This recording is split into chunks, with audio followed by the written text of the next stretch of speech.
Olá meu amigo, olá minha amiga, tudo bem? Nosso Chega Mais Perto de hoje é muito importante. Eu vou falar sobre a transfiguração.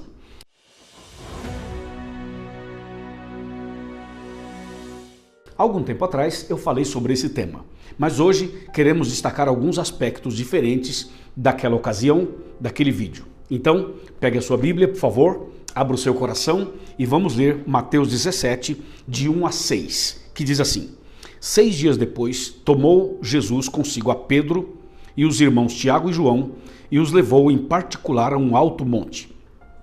E foi transfigurado diante deles. O seu rosto resplandecia como o sol e as suas vestes tornaram-se brancas como a luz. E eis que lhe apareceram Moisés e Elias falando com ele. Então disse Pedro a Jesus: Senhor, bom é estarmos aqui. Se queres, farei aqui 3 tendas. Uma será tua, outra para Moisés e outra para Elias. Falava ele ainda quando uma nuvem luminosa os envolveu, e eis vindo da nuvem uma voz que dizia: Este é meu filho amado, em quem me comprazo, a ele ouvi. E ouvindo-a, os discípulos caíram de bruços, tomados de grande medo. Vamos ler o 7 também e o 8. Aproximando-se deles, tocou-lhe Jesus, dizendo: Erguei-vos e não temais. Então eles, levantando os olhos, a ninguém viram, senão a Jesus. Até aqui. Eu fiz uma leitura longa para aqueles que nunca haviam lido essa história pudessem então se inteirar do que nós estamos falando. Veja, a transfiguração foi um momento muito especial. Na verdade, Jesus vai para a montanha e leva 3 discípulos, Pedro, Tiago e João. Veja, Jesus leva esses 3 lá para a montanha para um momento único no ministério de Cristo. Aí você para e pergunta: e por que teve a transfiguração? Qual o propósito? Qual o objetivo? Bem, a transfiguração tinha uma mensagem sobre o advento de Cristo, a primeira vinda dele e a segunda vinda dele. A transfiguração confirma a razão pela qual Jesus veio a primeira vez.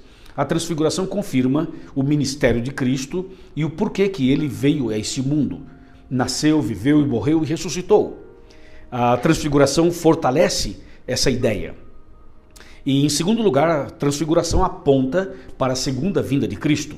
Portanto, a mensagem da transfiguração é o advento de Cristo, o primeiro advento e o segundo advento. E o que chama bastante atenção aqui nessa transfiguração, na transfiguração que nós acabamos de ler, é que Jesus leva os 3 discípulos porque Jesus tinha um propósito na vida deles. Esses 3 discípulos não eram os melhores, mas eram aqueles que iriam passar por situações específicas e desafiadoras. Por exemplo, Pedro iria passar por altos e baixos na sua vida e finalmente seria crucificado de cabeça para baixo. E no caso de João, por exemplo, ele seria jogado dentro de um caldeirão de azeite fervendo e seria preso na ilha de Patmos por 1 ano e meio. E no caso de Tiago, ele sofreria uma morte horrível. Seria uma pessoa que seria morto pela fé em Jesus de uma maneira terrível. Então você vê que o próprio Pedro, por exemplo, antes da sua morte, obviamente, ele seria o pregador do Pentecostes. Então Jesus tinha um propósito muito grande ao levar os 3 para a transfiguração. Jesus queria fortalecê-los na fé, fortalecê-los na intimidade, fortalecê-los na esperança. Por isso eles estavam ali.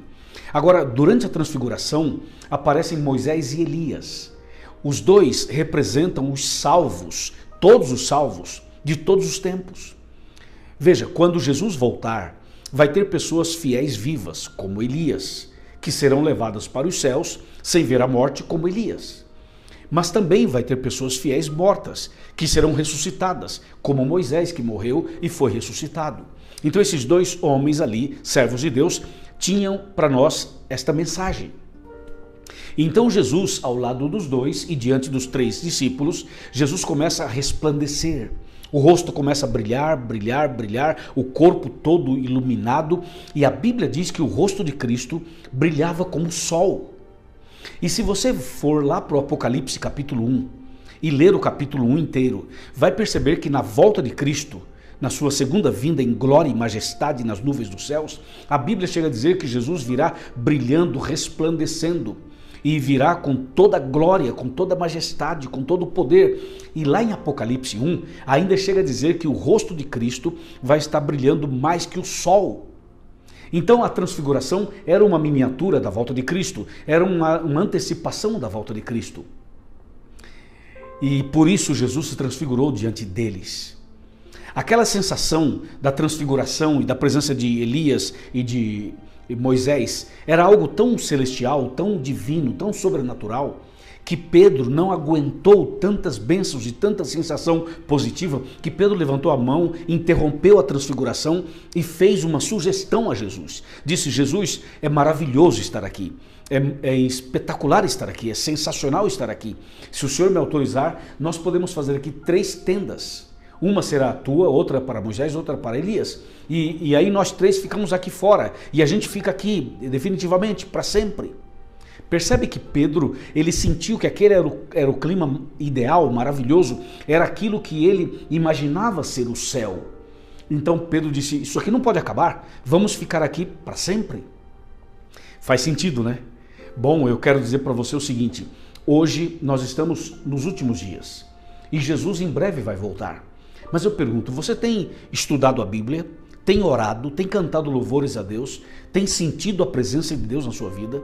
Você tem essa sensação de Pedro, de sentir que Jesus está aqui? Você já foi num culto onde a presença de Deus era muito forte e você não queria que aquilo acabasse? Você já esteve na sua casa, no seu quarto, em algum ambiente, orando, cantando, louvando a Deus e adorando a Deus, estudando a Bíblia, e você sentiu que Deus estava ali e você não queria que aquilo acabasse? Pois essa foi a sensação de Pedro. Meu amigo e minha amiga, nós precisamos ter uma religião não apenas de teoria, mas de experiência, algo real. Nós não podemos apenas saber coisas sobre Deus, nós temos que conhecer a Deus. Nós não podemos apenas ter informações sobre Jesus. Tem pessoas que conhecem a teologia de Jesus de ponta a ponta, sabe tudo direitinho, o grego, o hebraico, o aramaico, sabe outras coisas também. Mas será que essa pessoa conhece Jesus, anda com Ele, se relaciona com Ele? Eu quero convidar você a chegar mais perto para estudar mais a Bíblia, para orar mais, para buscar mais a Deus, para conhecer Jesus, não apenas de ouvir falar, mas através de uma experiência, de um relacionamento seu com Ele. É isso que Deus espera de você e de mim. Você quer isso? Você quer conhecer mais a Jesus? Quer conhecer a Deus? Quer se entregar a Ele? Quer andar com Ele? Quer ser transformado por Ele? Quer sentir o que Pedro sentiu? Quer ir para o céu? Sim, eu quero. Se você quer, levante a mão e diga: eu quero, eu aceito, eu preciso. Muito bem, eu vou orar por você e você ora por mim, tá bom? E uma coisa, se você já frequenta a igreja, meus parabéns, continue frequentando. Mas se você não frequenta ainda, você é meu convidado, minha convidada para ir a uma igreja adventista do 7º dia. Frequente a igreja, seja membro da igreja, prepare-se, porque Jesus vai voltar. Amém? Vamos orar. Pai querido, obrigado pela mensagem de hoje. Abençoa essa pessoa que ora comigo. A transfiguração aponta para a sua segunda vinda. E sabemos que Jesus em breve voltará. Abençoa, Senhor, para que nós estejamos preparados para esse grande dia, porque queremos ir para os céus contigo. Dá-nos a tua graça, o teu santo e bom Espírito, em nome de Jesus. Amém. Amém. Deus te abençoe. Fica firme na fé. Gostou do vídeo? Então, por favor, se inscreva no canal. Se inscreva, faz favor, se inscreva. E quando você se inscreve, você recebe uma notificação quando o vídeo é colocado no ar, tá bom? Se inscreva no canal, curta o vídeo, comente o vídeo e manda esse vídeo para quem você quiser, tá bom? Deus te abençoe. Até o próximo vídeo, se Deus quiser. Amém.